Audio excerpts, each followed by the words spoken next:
दोस्तों स्वागत है आप सभी का वर्ल्ड अफेयर्स चैनल पर। स्टार्ट करते हैं अपने आज के करंट अफेयर डेली बेसिस पे। यहाँ पर आप पढ़ सकते हैं quick point organisation special day MCQ day news of the day in PYQs. आप मेरा टेलीग्राम चैनल ज्वाइन करें अमन सर वाईफाई से, आपको इस वीडियो का पीडीएफ अवेलेबल हो सके। पहला करंट अफेयर, रशियन बैंक्स जो हैं अब वेस्ट्रो अकाउंट इंडिया के बैंक्स में भी ओपन कर सकते हैं। ये आरबीआई के द्वारा अलाउ किया गया है कि वेस्ट्रो अकाउंट अब ओपन किए जा सकते हैं इंडिया में। लेकिन कौन कौन से दो बैंक, तो ध्यान रखिएगा। इंडिया का पहला बैंक है यूको बैंक जिसमें अलाउ किया है, दूसरा है इंडलसन बैंक। और ये बेसिकली जो है इंडियन रुपीज़ जो है उसमें इंटरनेशनल ट्रांजैक्शन हो सके, इंडिया और रशिया के बीच में ट्रेड आसान हो सके, उसके लिए ये जो है किया गया है। तो इसके बारे में और जानते हैं। पहला एक क्वेश्चन आप सभी के सामने, वडियार डायनेस्टी कौन सी लोकेशन पे थी? तो इस क्वेश्चन का आंसर कमेंट बॉक्स पे दीजिएगा। चलिए तो पूरा जानते हैं वेस्ट्रो अकाउंट्स होते क्या हैं और रशिया के कौन कौन से बैंक हैं जो ये सर्विसेज देंगे। तो रशिया के दो लार्जेस्ट बैंक, जिसका पहला नाम है स्वर बैंक, उसके अलावा वीटीबी बैंक, ये दोनों बैंक जो हैं फर्स्ट फॉरेन लेंडर्स होंगे जो कि आरबीआई के हिसाब से हमारे यूको बैंक और इंडलसन बैंक में अपने वेस्ट्रो अकाउंट खुलवा सकते हैं, सो डैट कि जो ट्रांजैक्शन है वो रुपीज़ में हो सके। वेस्ट्रो अकाउंट का अर्थ क्या होता है कि देखिए, वेस्ट्रो अकाउंट के अनुसार कोई एक बैंक दूसरे बैंक में अपना अकाउंट जो है ट्रांजैक्शन करवा सके, सो डैट कि मनी डिपॉजिट हो सके, इजी रहे। जैसे मान लीजिए कुछ ऐसे बैंक हैं जिनका रशिया में, हमारे इंडिया के ऐसे बैंक हैं जिसका रशिया में कोई फॉरेन ब्रांच नहीं है, और रशिया के कुछ ऐसे बैंक हैं जो जिनके इंडिया में फॉरेन ब्रांच नहीं है, तो उस केस में वेस्ट्रो अकाउंट खोले जा सकते हैं। आरबीआई ने इससे पहले 2022 में एक मैकेनिज्म लाया था कि इंटरनेशनल ट्रांजैक्शन को रुपीज़ में प्रमोट करने के लिए कुछ ना कुछ करना चाहिए, तो उसी के अंतर्गत इस चीज़ को किया जा रहा है। पार्टनर कंट्रीज़ बहुत सारी ऐसी हैं जो कि इस तरीके का अकाउंट खोलती हैं ट्रेड्स को ईजी बनाने के लिए। चलिए देखिए एक और करंट अफेयर, इंडिया ने नेट ज़ीरो स्ट्रैटेजी के ऊपर कुछ नया अपडेट दिया। अभी आप सभी जानते हैं COP 27 हुआ इजिप्ट में, उसमें इंडिया की तरफ से एक लॉन्ग टर्म लो एमिशन डेवलपमेंट स्ट्रेटजी जो है पेश की गई है यूनाइटेड नेशन फ्रेमवर्क कन्वेंशन जो है उसमें, यानी कि COP 27 में, जो कि इजिप्ट में हुआ था। इसके बारे में जानते हैं कि स्ट्रेटजी है क्या। पहले एक क्वेश्चन आप सभी के सामने, सोमनाथ टेम्पल पर इसमें से किसने अटैक किया था? आंसर कमेंट बॉक्स पे दीजिएगा। चलिए तो स्ट्रैटेजी के बारे में जानते हैं। देखिए ये जो स्ट्रैटेजी है लॉन्ग टर्म लो एमिशन डेवलपमेंट स्ट्रैटेजी, एक क्वालिटेटिव नेचर जो है असेसमेंट होगा, जिसको 2015 का जो पेरिस एग्रीमेंट है उसके तहत जो है इनेक्ट किया गया, उसके हिसाब से इसको जो है डिज़ाइन किया गया। ये लाइफ कंसेप्ट पे जो है बेस्ड होगा। लाइफ का मतलब लाइफस्टाइल फॉर एनवायरनमेंट। हमें वर्ल्ड वाइड जो है एक ऐसा सिनेरियो होना चाहिए जिसमें हम माइंडलेस और डिस्ट्रक्टिव कंजम्पशन की जगह माइंडफुल और डेलिब्रेट यूटिलाइजेशन पे फोकस करें। लाइफस्टाइल जो है इसी से संबंधित है। नेट ज़ीरो टारगेट का अर्थ ये है कार्बन न्यूट्रलिटी। इसका बिल्कुल भी अर्थ ये नहीं होगा कि ज़ीरो एमिशन हो, बस कार्बन न्यूट्रलिटी पे फोकस किया जाएगा कि किस तरीके से जब हम कंस्ट्रक्शन करते हैं, इंफ्रास्ट्रक्चर बढ़ाते हैं, तो उसके साथ हम कार्बन न्यूट्रलिटी का ध्यान रखें।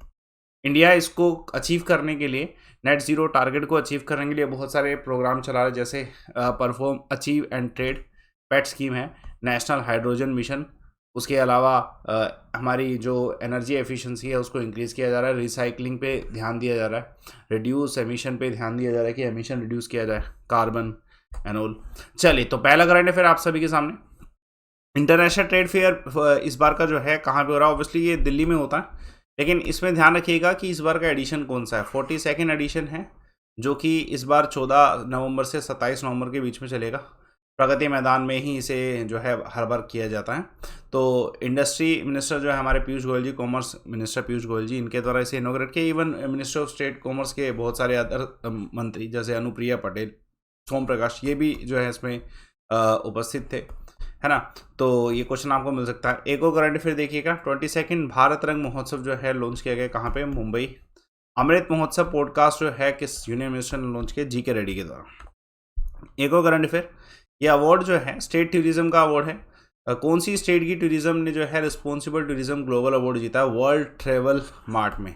तो ये केरला के द्वारा जीता गया, एक बड़ी अचीवमेंट है। केरला टूरिज्म ने prestigious responsible tourism global award जीता है वर्ल्ड ट्रेवल मार्ट में, जो कि कहाँ पे हुआ? लंदन में हुआ। स्टेट टूरिज्म मिनिस्टर जो हैं PA मोहम्मद रियाज, इन्होंने ये अवार्ड रिसीव किया, ठीक है, on the behalf of Kerala सरकार।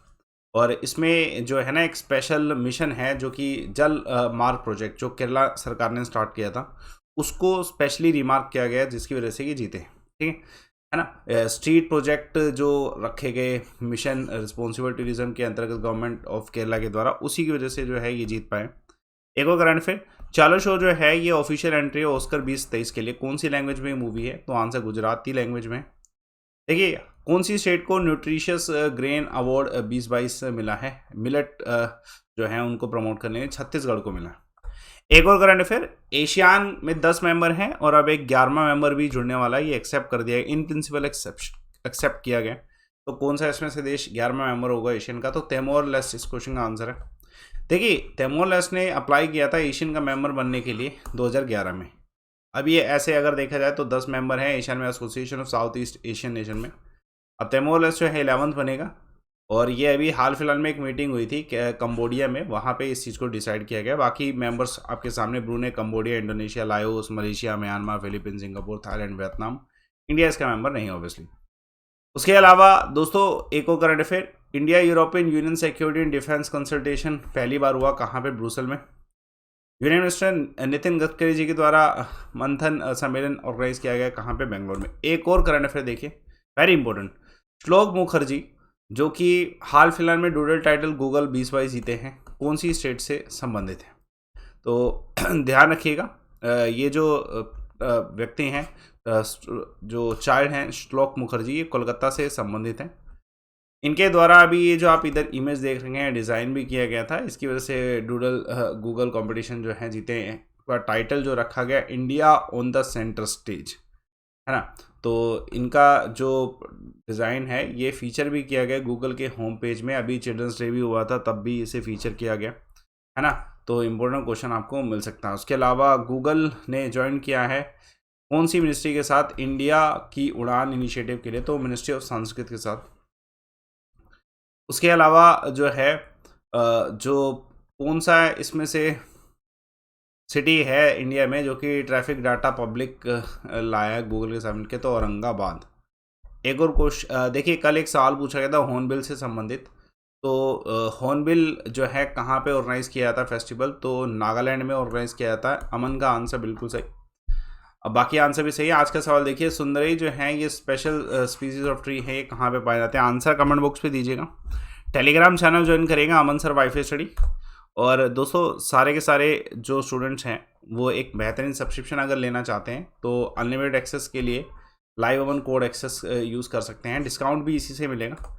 एक अच्छा डिस्काउंट लेके अगर आप समय पे सब्सक्रिप्शन ले लें तो आपकी तैयारी अच्छी हो सकती है। अभी बहुत सारे बड़े ऑफर्स चल रहे हैं, लाइव अमन कोड से आपको वो सारे एक्सेसिबल होंगे, बट कोड यूज़ करके आप प्रोसीड टू पे तभी करिएगा, सो डैट कि आपको डिस्काउंट अवेलेबल हो, अनलिमिटेड एक्सेस हो सब्सक्रिप्शन का। बाकी सेशन को लाइक करिए, शेयर करिए, चैनल को सब्सक्राइब करिए।